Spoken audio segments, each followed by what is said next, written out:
Every year, China's most important politicians, leaders, and influential figures gather here to hold the two sessions to shape the country's most crucial policies. But what's it like? How does it work? And what have we learned so far? We're going to unpack that with the help of Clifford Coonan. He has covered China for years. Well, the main thing is that we have very little information about how decisions are made in China. It's effectively a black box. You have the Standing Committee, which is Xi Jinping and the other very senior leadership.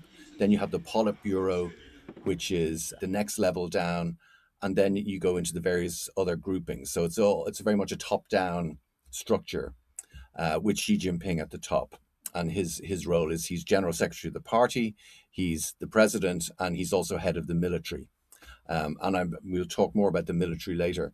But he's very it's very much a way for us to kind of see what is on China's mind, what is on the leadership's mind. He's attended 15 of the two sessions meetings as a correspondent, and he's helping us today to understand this important political gathering and why it matters for people in China and around the world. It's on Tiananmen Square, which of course is this massive concourse, and it's in the Great Hall of the People, which is this very Cold War era meeting hall, and you sort of walk these long distances across the square to get in there, and the hall itself is enormous, with the red stars and all the sort of the pomp and spectacle that you get of a Marxist-Leninist gatherings. You know, it's very much everyone's in very neat rows, and all the applause is carefully choreographed, and everyone, the different speeches, everything is so sort of routine and organized that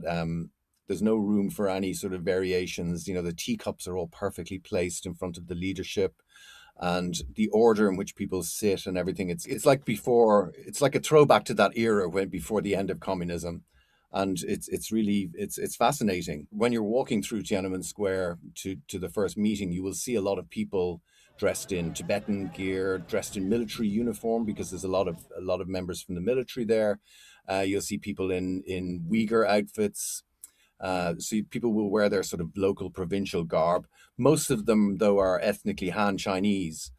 There's relatively few people from the actual minorities at very senior levels, although there are some.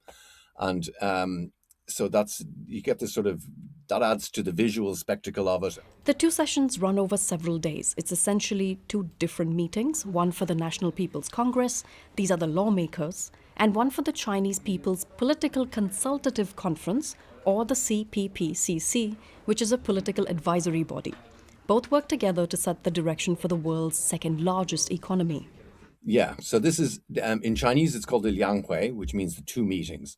So we tend to focus more on the NPC, because that's the one that actually does approve all the decisions. And then the NPC tends to be where the actual rubber stamp decisions are made, and they have the big theatre of the annual parliament. So, as I say, it's not a parliament as we would understand it in Germany or in the West, where you know you have a lot of people. You would have an opposition, or you would have people even criticizing any of the measures that are being adopted. But the CPPCC is also very important. It's a consultative body. Basically, it's an advisory body, and they don't have any real impact on what decisions are made. But it does have a role in that they will discuss the main sort of issues that are affecting society. So members of the CPPCC would include actors. For example, like Jackie Chan was on it, the martial arts hero, until he was off it then because of his son getting into trouble. But then he was back on after he managed to atone for his son's issues. So you have actors, you have film directors like Feng Xiaogang and Zhang Yimou, who are very famous film directors. And then you also have tycoons who are on it. Robin Lee, the founder of Baidu, he's been on it, and various other tycoons from various sectors of society. And so it does have it's kind of a way of getting the elite together.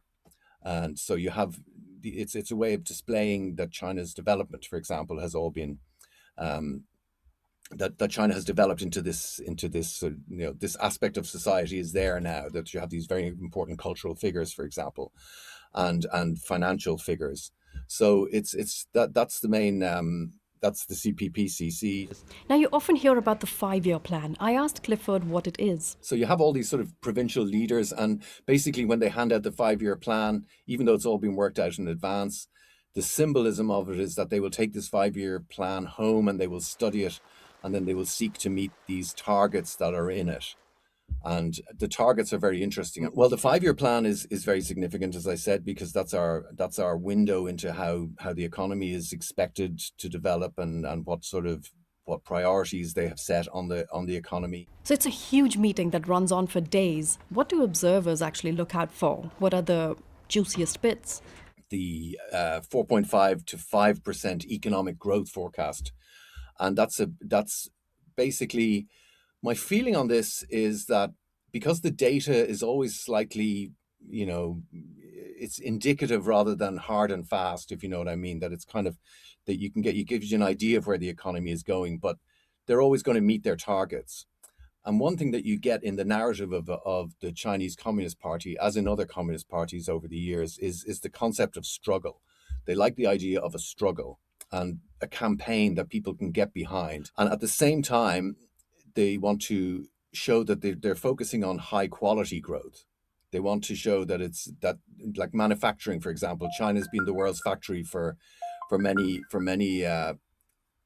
months, and sorry, for many years, but it's making widgets and patio furniture, and now it wants to make high-end chips, and it wants to high tech and AI driven robotics, for example, are a big issue now in China at the moment. And the social side of it is very interesting too, because we have the birth rate. China's birth rate is at the lowest level since 1949.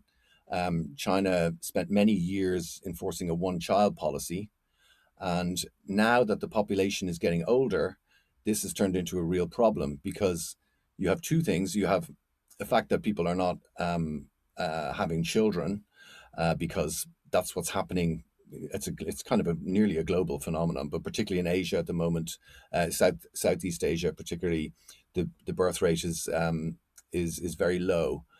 Not just in China, as I say, but also in Japan and in Taiwan. All of these societies have got a real problem with replacing the population. And this means that the dependency ratio, that means the amount of people who are going to have to look after the aging population, which is increasing all the time, is not very, it's not conducive for growth in China. It's going to really struggle with the whole concept that China, like Japan, got old, but it was also rich, and the challenge is always to get rich before you get old. So, and China hasn't really done that. So, what it's doing now is it's going to start trying to introduce these efforts to boost the growth rate, and to see if they can work, because it looks like, even in countries where they've introduced these measures like tax relief or help with childcare, it doesn't really make that much difference, because people are having to pay so much for education. The property is so expensive; they don't have any room for children. There's all these different reasons why these societies are not having children. There are also some highly contentious topics on the agenda. One of them are plans around the Mandarin language. This is very controversial, because in particularly like in Xinjiang, where people speak, they speak the Uyghur dialect, the Uyghur language, and then in you see it as well in Tibet, where the Tibetan language is there. They're now encouraging people to speak Mandarin, and they're going to up those efforts to make people speak Mandarin. Mandarin is kind of the standard Chinese that is spoken around in Beijing and in that part of China. But then you have Cantonese, which is another dialect of Chinese, but it bears no relation to Mandarin. And so it's not only the political sort of colonial aspects, as it were, of making the Uyghurs and making the Tibetans speak Mandarin Chinese. There's also a cultural thing that's making it a common language through the whole country, because there's also pressure in Hong Kong, for example, where Cantonese is spoken. there's a lot of pressure to learn Mandarin, and that's going to increase. And in Canton, Guangdong province, which is beside Hong Kong, where a lot of the factories are, people are being urged to learn Mandarin.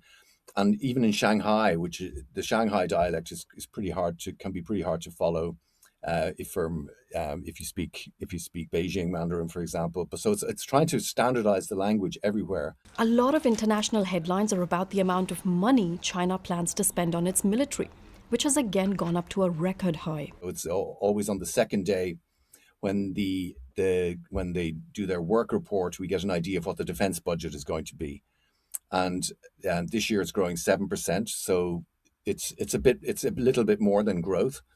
Than the economy is expected to grow. So in that way, it is a big increase, but it's slightly less than we've seen in previous years. But you're talking about a big military that's still growing by massive amounts, and it's still massively less than you would get in the US, and it's much bigger than pretty much anyone else in the region. North Korea notwithstanding, I mean, I don't know what their military spend is, but I imagine it's fairly significant. So you've got a lot of focus on the military budget, particularly at the moment because of this sort of heightened insecurity, more in the Middle East, obviously. But there's always the issue with the South China Sea and what China's ambitions are there, and also about Taiwan and what its ambitions would be for self-ruled Taiwan, which China claims as part of its territory to be taken back by force if necessary. So whenever you look at the defense spend, the military spend, there's a focus on whether it's going to be on maybe taking action in Taiwan, or whether it's going to be more focused on the South China Sea and China having a greater presence in the South China Sea. I also asked about China's stance on the war in Iran and whether it had any motivation to intervene. I mean, I don't think there is, except for the problem of energy security, because Iran is an ally, and it also China buys at least 80% of all of Iran's oil, so so basically the energy security is the main area. But I think Chinese ships have been promised that they can go down the Strait of Hormuz, which is that narrow area through which much of the oil gets shipped out of the region. But they've been told that their ships are going to be okay. But clearly, it's a very, very volatile situation. And I think the main Chinese state shipper has told its ships to stay put for the time being. So it's going to be thinking a lot about energy security. It can't really intervene. I don't think it can really intervene because this is very much the US's area of influence. And I think China is aware of the fact that it can only have a minimal role to play there. It's certainly not happy about it.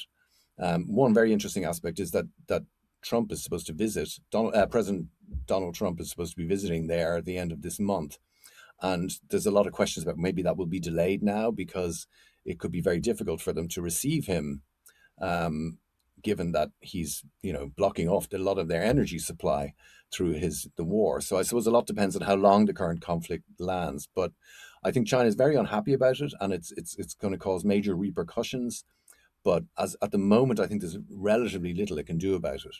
Finally, here's Clifford on what else people need to know to fully understand the two sessions meetings. Yeah, I think the main thing with the two sessions is that it is a rubber stamp piece of political theater, but it also should be a reminder that China is still a centrally planned economy, and it's still a communist country. And I think people forget that. It would see itself as the most successful communist party ever, because it survived all the changes where many other communist parties have fallen by the wayside.